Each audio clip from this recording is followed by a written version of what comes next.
Hey guys, Cody here, back with another edition of DFS Hockey from the car.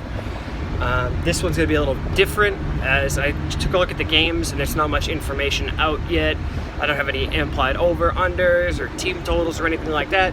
So this video is going to be how you can build NHL hockey lines on FanDuel, DraftKings, and Fantasy Draft. I actually don't even know if Fantasy Draft has NHL, but if they do, you could take the same factors that I'm going to give you right now, you can apply that to the situation, and you can build a line yourself. Now, the group that I write for, Fantasy Sports Group, we're live, everything's free, it's super dope.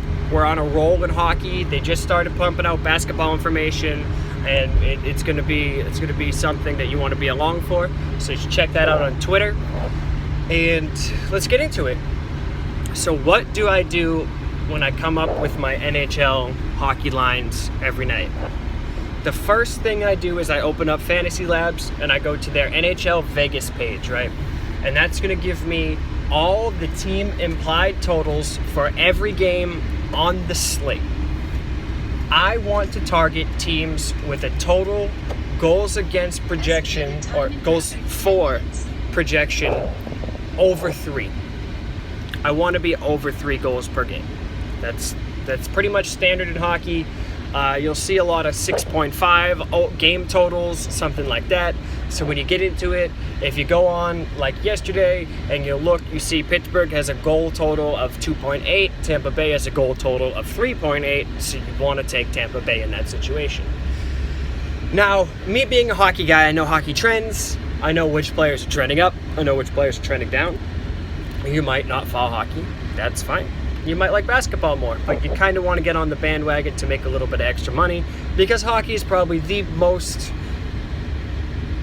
underutilized sport on all DFS platforms. Just people don't understand it. They don't know how to get points. They don't know what a goal is and assists. And in hockey, you can get 2 assists, so 2 people touch the puck, then someone scores, and you get extra points. So, a lot of people are going to talk about line stacking. Line stacking is very good depending on the matchups, right? A lot of the time, you'll see people take 4-2-2, 3-3-2, 4-4, and that just means how many players from one team. On FanDuel, you can only take 4 players. You can't have 5 from the same team. I think it's the same on DraftKings. So if you have a full line, a defenseman, you can't take the goalie. Now, that's very good if it hits. However, if it misses, you're pretty much SOL.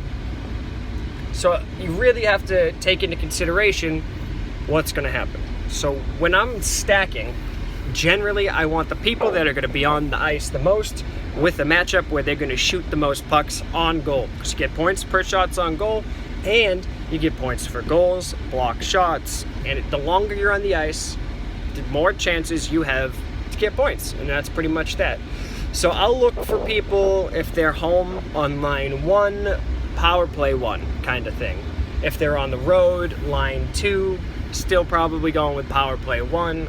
I look for defensemen that are involved in the offense because offense is what gets you points.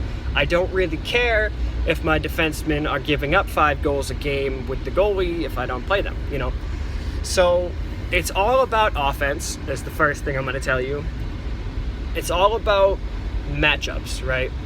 This year and last year, the Toronto Maple Leafs have a terrible defense. So anytime they play, you could pick an offense that's playing against their defense, and generally, you're going to score some points. Now, is that going to be true forever? Probably not. But right now, it's been working.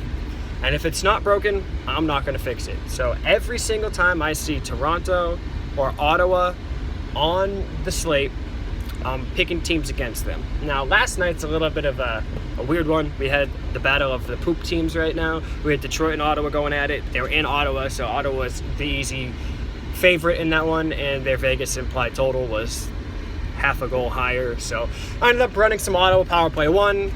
I hit with Anthony Duclair, scored 2 goals. I had Nielsen, 20 points from the goalie, 40 points on Super Draft. I know this is a FanDuel DraftKings video, but that pretty much puts you in the money. And if you have any other goals and assists, you get close to a takedown. I was 4 points away from a takedown yet again on Super Draft last night. Superdraft.io, super fun. I have a link that I could put in here. You get 10 extra bucks if you sign up using it. Use it, don't use it, it's up to you. But $10 free is $10 free, and that's an entry to the NHL, I don't know what it's called, breakaway maybe, $10 barn burner, something like that. And there's only like 100 people in it. You can win 150 bucks. I'm gonna take it down. It's coming. I've been close. Anyway, the last thing I want to talk about is picking a goalie. So we kind of use the same concept. We'll use the Vegas implied odds, the lines, the projected goals for, the projected goals against, and you kind of just want to take the best goalie. There'll be trends in hockey and momentum swings, and some goalies will be playing a lot better than other goalies, and you'll be able to tell. And a lot of these guys have been in the league for a while. So on DraftKings and FanDuel, you kind of want to get the win, I guess.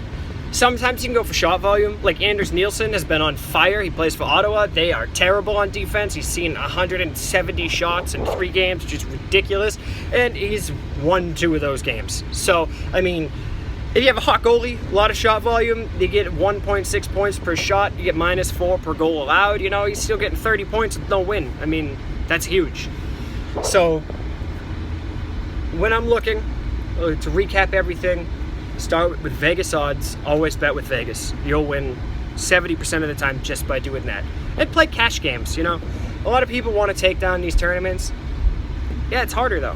You know, only 20% of the people get paid in a tournament. Almost 50% of the people get paid in cash games. So, I mean, pick your contests. Single entries are the way to go.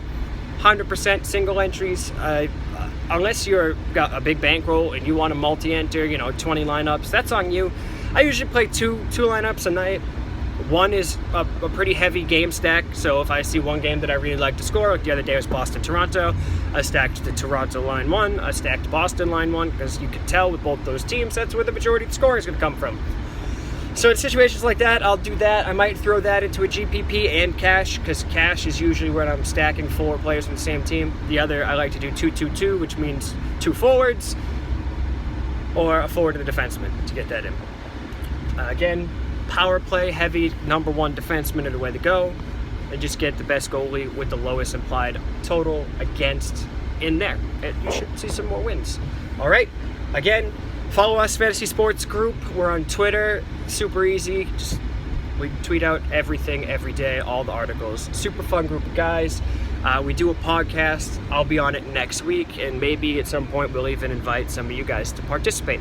All right, with that being said, I'll have a breakdown tonight on what's going on. I'll have some more information, maybe another rendition of DFS hockey in the car from this afternoon to try and get you some actual information on what's going on. All right, I'll talk to you guys later. Have a good one. Bye.